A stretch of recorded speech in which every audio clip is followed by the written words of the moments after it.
Hello everyone and welcome back to Let's Play Banjo Tooie! In the last episode we started the game, went through Mayhem Temple, and did some cleanup around the hub world of the game. And now, seeing as how I've actually managed to do the stop and swap stuff on Banjo-Kazooie off screen, we can actually go through to Heggy's hen or whatever. Yep, Heggy's egg shed. And we can actually give him the eggs now and actually make them work. Yeah, so basically why it didn't work was because in the Xbox Live release and in Rare Replay, you basically have to beat Banjo-Kazooie, and then once you do, all the stop and swap items are become available. So all the stop and swap eggs, all the ice key and all that, and then you can play Banjo-Tooie, and then you'll automatically be able to do all this. So yeah, I wanted to figure out how that worked before I started a new session for this game. It's kind of weird though, because it kind of makes the finding the cartridges in this version a bit pointless. Like, I don't know if there's any other version for it. Well, not version, but I don't know if there's like any other purpose for them, but yeah.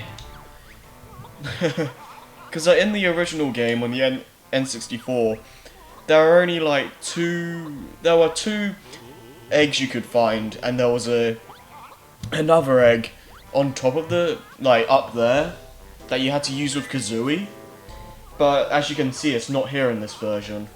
So yeah, you use all the eggs from Kazooie, and they all gives you different things. So yeah, the first one gave us a gamer picture, so there's that. And this one, let's see what happens.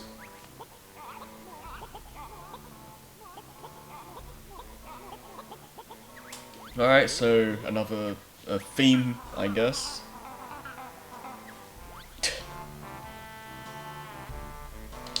I'll just stop that. Alright. Okay. But yeah, there are only 3 eggs in the original, so yeah, they added 3 other things.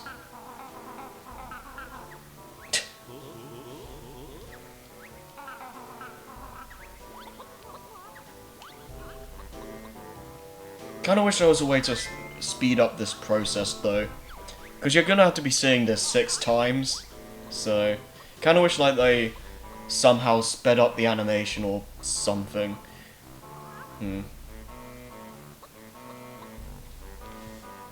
Maybe it would make it look a little bit weird, but yeah.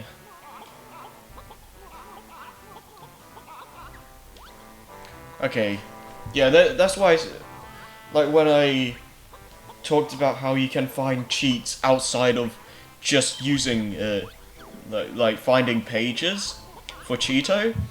You can find there are a couple areas where you can figure out like a cheat another way. But yeah, it's like they kind of had that in the first game where you had that bottles bonus thing, but in this game it's a lot more than just having two areas in the game that gives you cheats. Like I don't know if there's exactly how many areas you can find cheats at, like how many areas in the game you can find for cheats and stuff, but I know there's at least 4. Okay, so we got a new move here, so I rarely use this, but it's pretty comedic, I guess. Oh yeah, and also these are split up pads which we won't be using until World 3. But you'd be using that to go up here with Kazooie on her own and hatching an egg here. So yeah, I don't really know why they kept that in, to be honest, but hey, it's a thing, I guess.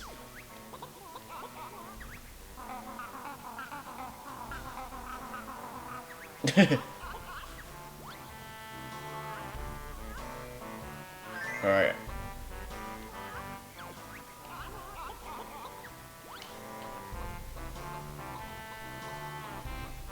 I know one of them gives you Jinjo as a multiplayer character. Don't know if I'll be showing off the multiplayer, but it's actually a pretty fun extra or a bonus thing you can do. Oh yeah, okay, yeah, I get Jinjo. Because I remember playing that all the time with my siblings. It's actually pretty fun just going through the mini games of the game and just trying to best your friends and all that. All right.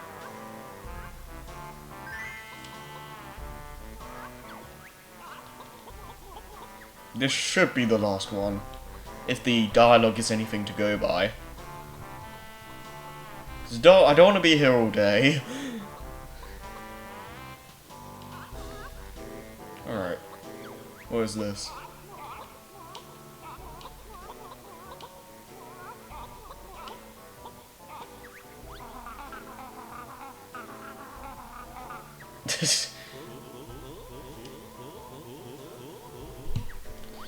Well, I wouldn't be surprised if it took longer, you know, because like, considering how far apart the Banjo releases are, yeah.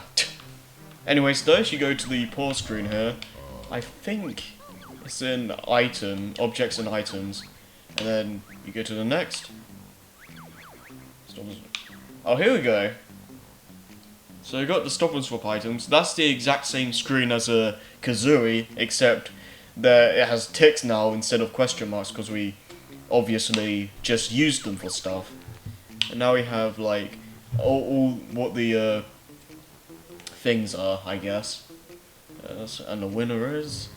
I don't really get what they're trying to like reference or whatever, but the "oh no, not again" is obviously about the last one.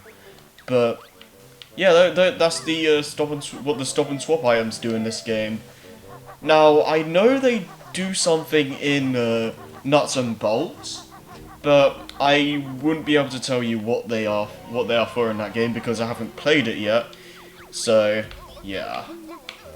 Anyways, though, I'm gonna be showing off going to the cheat room, I guess you could say, in Mayhem Temple and activate the homing eggs cheat.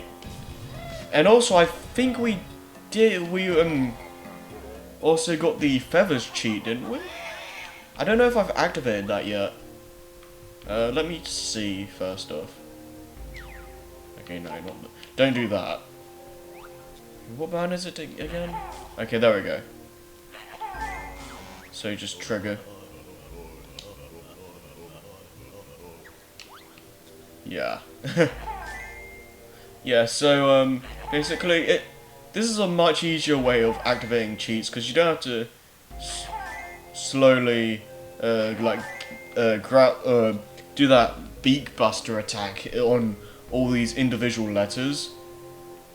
Whereas in here you can just like use eggs to shoot at this little board of text or whatever, of letters rather, and then you just get the cheat. So it's a lot more straightforward here. I kind of wish the aiming was a little bit better because it doesn't feel that intuitive. Like it's kind of weird to explain, but if you move this cursor around, you'll notice that it's not really as precise as it could be. It's kind of weird to explain, but you know, if you play the game, you'll know exactly what I'm talking about. But it's not the worst thing ever, but it's still a thing to address. It's more noticeable when you have to actively aim for something, which I guess would be the case for this, but yeah. All right. It's not like the end of the world kind of controls, but yeah, not too. It could be better, is what I'm trying to say.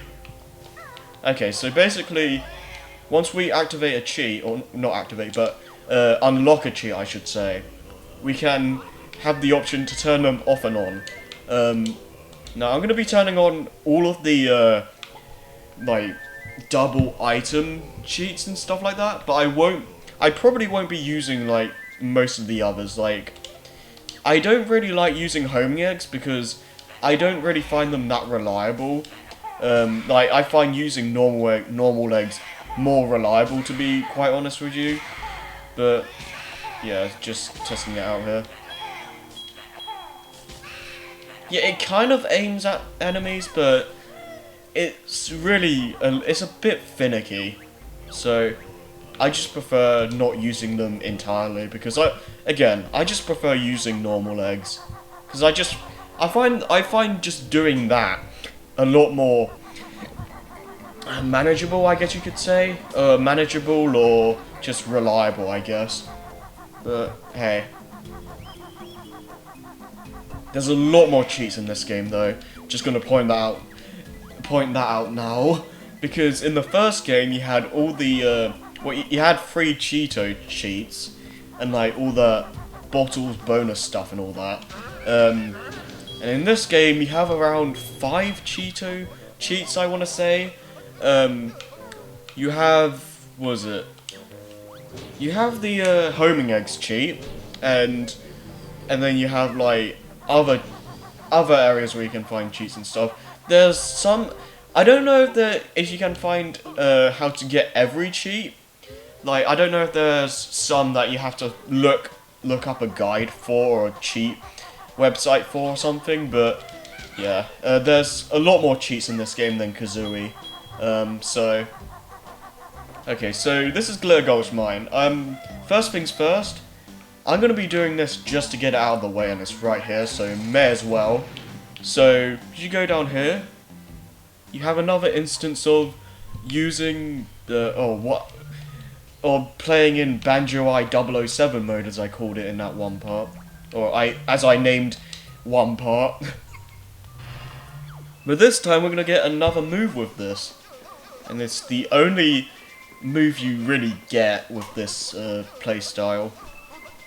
Because like, you only see this a couple of times in the game. You have Mayhem Temple, Glitter Gulch Mine, and Grunty Industries, and also the final boss. I don't know if there are any other instances where you have to do this, but those are the main 3, or main 4, if you're counting the final boss.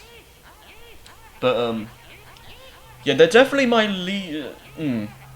well, in terms of like playing the game through to the start from the start to the end, these are definitely my least favorite parts of the game, mainly because you're doing something drastically different from the main game. Like, okay, well, you're doing like mini games and stuff, and those are technically also really far away from what the main game plays like as well, but those are just mini games, to be fair. And while these technically could be mini games too, they're a lot more demanding, because with this you go through this giant like area, a maze I guess you could say, and you have to just basically destroy all of these TNT thingies, and there's exactly 15 of these guys. So yeah, it can be kind of stressful considering you have a time limit and all that, and there's only 15 of these. There's not like 16, so you have like some kind of leeway. So yeah, it's not like the worst thing ever. Like, I definitely play this over any mission in Shadow, to be honest, but I would definitely call these my least favorite part of the game, just because of how stressful they can be. And really, I'm not too big on this kind of playstyle, just because I'm not like the massive shooter fan. Like, I enjoy Halo 2 like enough, but FPS games are definitely not my strongest kind of game genre, I guess, is what I'm trying to say. Like, these are fine enough, but again, the fact that they can be really stressful, especially when you don't know the layout of these areas, it can be kind of irritating sometimes. But really, my only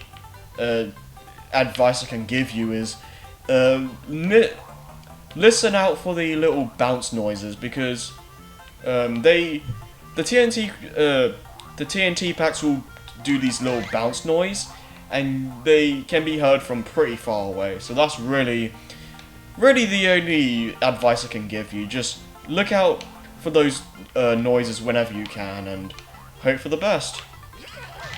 Now, what was it? You can't shoot eggs at these guys because if you try that, they'll just explode and you have to redo the entire thing again. So it's like the most annoying part of this is that when you lose, you have to do the entire thing again, and that can be really irritating when you're just missing one and you have no idea where it is. Because believe me, that's happened plenty of times before. So we're doing pretty decently. If I just find these 3 in 57 seconds, we should be good. But no. Okay, 2 more. Alright. Okay, we're doing good. I don't care about you. Just moving on. Come on, where is it? Don't do this to me. Alright, where are you? I'm trying to listen out for a noise. Like I said, they bounce, so come on.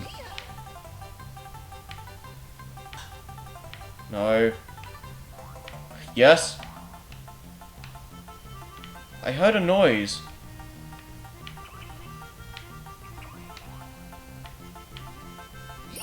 Damn it!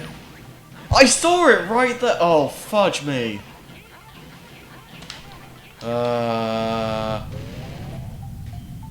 You don't die, but jeez.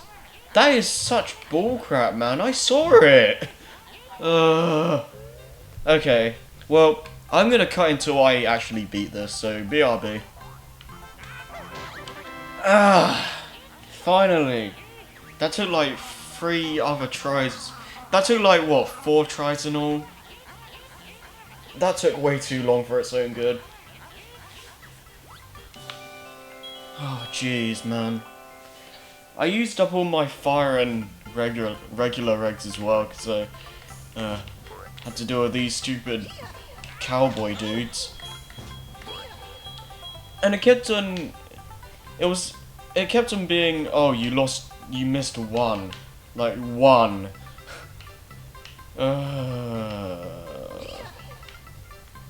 Like, losing is one thing, but losing because I missed 1 4 times? Nah. I can't stand for this. Okay, but anyways, let's get the hell out of here. Try to. So, to go here, and this should be the way out. Yep, okay. Not going back here again. Like I said, these are my least favourite parts of the game. Well, I said that there are 3... I remember, like, there are 3 specific things that I actively dislike. I'm not... These aren't really, like, areas that I'd say I dislike. I'm just not... They're... In terms of gameplay, they're the weakest part of the game. Like, the 3... I'm trying to remember what those things are, to be honest. Like, I know one thing... I remember one part in specific, which we'll get to in World 4. Don't know about the other 2, though. Yeah, I guess I'll just have to think about that. Anyways, though, if we hit the switch here, we'll see that it opens a gate all the way across this little stream of water, I guess. Or water stream. And if we can just run on the water. This is something that you couldn't do in Kazooie. Like, if you try going into water with the running shoes or whatever, you just start swimming, so yeah, I guess you could say they buffed it a little bit. And now we can go through.